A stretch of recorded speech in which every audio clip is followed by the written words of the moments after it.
चुनाव 3 ताला चाबी है और 4 कदम पर है। क्या मुद्दा होगा चुनाव में आपके लिए? मैं चुनाव का मुद्दा यही है कि मैं भ्रष्टाचार मिटा सकूं, औरतों को सम्मान मिल सके, कि औरत भी अपने नगर में खड़ा होकर काम कर सके और उनकी सुरक्षा भी मिले और नगरवासियों के लिए भी हम भी कुछ करें, इसका मैं सम्मान चाहती हूँ। अपना पूरा परिचय बता दीजिए। मेरा नाम दमयंती देवी है। जनता से क्या अपील करेगी? जनता से यही अपील है कि जनता अपनी सोच समझ से, अपने व्यवहार से सोचे समझे कि सही नागरिक में मेयर कौन लायक है, उसके लिए अपना चुनाव करे। जनता पर ही निर्भर है और जनता ही करेगी। मैदान में खड़े हैं आप, लगातार निगम में हो रहे भ्रष्टाचार और अन्य चीज़ों को देख चुके हैं, नगर निगम के कार्यशैली को आप बहुत करीबी से देखे हैं, तो क्या कहना चाहेंगे इस बार के निगम चुनाव जो हो रहा है, आम जनता के लिए कराया जा रहा है मेयर और डिप्टी मेयर के लिए? देखिए, पहले तो मैं सभी चैनल को धन्यवाद देता हूँ, आपको धन्यवाद देता हूँ। अभी आपसे भी यह कोई छुपी हुई बातें नहीं है कि निगम में अब तक के जितने शहर के नुमाइंदे गए, चाहे छोटी यूनिट से गए हों, बड़ी यूनिट से गए हों, निगम के हालात तो बद से बदतर होते गए, लेकिन शहर का विकास मुकम्मल हो नहीं पाया जो होना चाहिए था।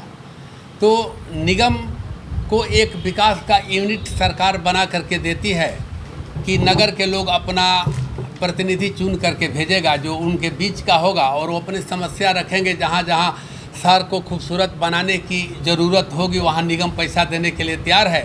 लेकिन तब है सवाल कि नीति सही हो, नियत ठीक हो और नैतिकवान लोग जीत करके जाए तो ऐसा संभव हो सकता है। लेकिन अब तक जो देखने में आया कि चारों तरफ घोटाला ही घोटाला हो रहा है, शहर का विकास कम हो रहा है, तिजोरी का विकास लोगों का ज़्यादा हुआ।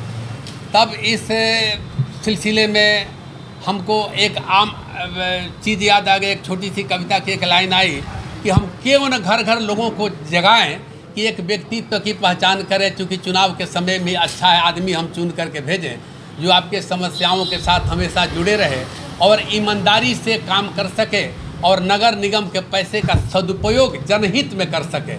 इसलिए मैं कहता हूं कि आम आदमी बनकर हम आवाम जगाने आए हैं, है फर्क बड़ी शोषक शोषित में उसे मिटाने आए हैं। लुट रही आबरू माता की आंसू सौगात में लाए हैं और गिदड़ों को मार भगाने को हम शेर जगाने आए हैं। तो मेरे कहने का तात्पर्य है कि वैसे लोग जो जनता की परवाह किए बगैर अपनी तिजोरी भरने के लिए जनता के हितों का ध्यान नहीं दिया, अनदेखी किया, वैसे लोगों की पहचान करें। हम ये भी चाहेंगे कि जनता इंसानियत को जिंदा रखने के लिए अपने व्यक्तित्व को न बेचे। बहुत जगह पर सुनने में आ रहा है कि बाहुबली धनबल वाले लोग कहीं दारू पिलाना, पुलाव खिलाना, मुर्गा खिलाना, पैसे बांटना, यह जनतंत्र के लिए एक कलंक है, संविधान के लिए कलंक है। आज़ादी इसलिए नहीं मिली, आज़ादी मिली थी कि लोग अपने मन से अपने मनोनुकूल नेता का चुनाव कर सके, जो नेता उसके समस्याओं के साथ हमेशा जुड़ करके कंधे में कंधा मिला करके उसके सुख दुख को बांट सके। लेकिन यहाँ कुछ चरित्र ही राजनीति का गजब सा हो गया है और सिस्टम, राजनीति में सिस्टम होनी चाहिए, वहाँ नहीं है। सिस्टम में राजनीति नहीं होनी चाहिए, तो सिस्टम में राजनीति घुसा है और राजनीति बिना सिस्टम का हो गया है। तब हम चाहते हैं कि अगर मेरी पत्नी जीत जाती है तो इस मिथक को मैं तोड़ देना चाहता हूं कि जनता के हक के पैसे जनता के हित में लगे और जनता उसको देख सके। मेरा जितना भी कार्यकाल होगा एक शीशे का घर में होगा, ताकि जनता देख सके कि हमारी मशीनरी सही काम कर रही है कि नहीं।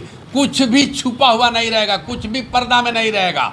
जो कुछ भी स्कीम बनेंगे, जो कुछ भी एजेंडे तय होंगे, और हम चाहते हैं कि पूरे आरा शहर वासियों की कमेटी बना दी जाए और कमेटी ही तय करे कि कहाँ क्या क्या होना चाहिए और वही होगा, उसी पर मेयर का साइन हो, ताकि जनता को लगे कि सही अर्थों में मेयर मेरे दिल का है, मेयर मेरे सोच का है और सारे लोगों में मेयर की रूह घुस जाए, हर लोग समझने लगे कि मैं ही मेयर हूँ। इस तरह की खुशी हम देना चाहते हैं जनता को कि जो भी विकास हो उनके अनुसार हो, एजेंडा भी उनका हो, पैसा भी उनका हो और विकास भी उनके मन से चले।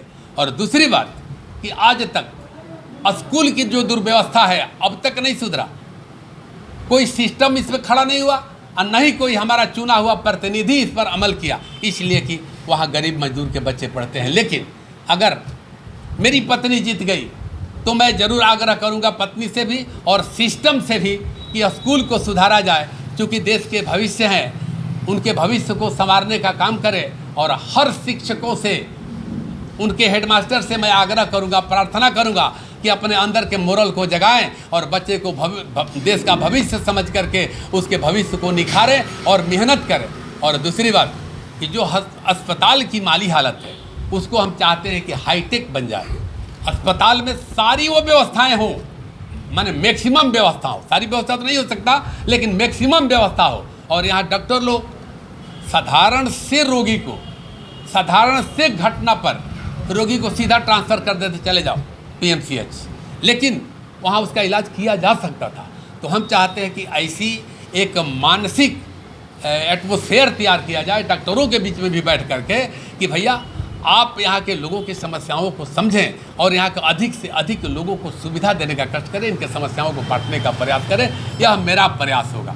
और हमेशा एक और सवाल मेरा रहेगा कि जब मेरे जैसा आदमी बने तो सबसे बड़ा समस्या है जल जमाव की।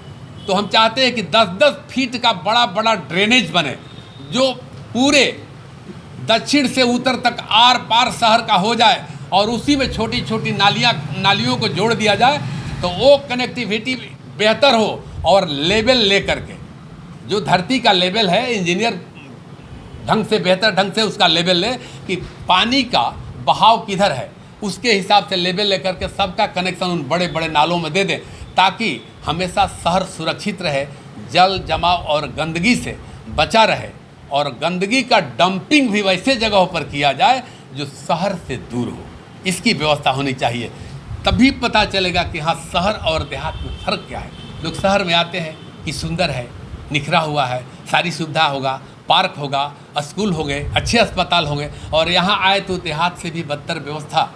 तो इस चीज़ को हम चाहते हैं कि इससे छुटकारा मिले और लोगों को सही अर्थों में लगे कि आज़ादी उतर कर धरती पर आ गई है, हम यहीं से शुरुआत करना चाहते हैं एक नए आगाज़ के रूप में।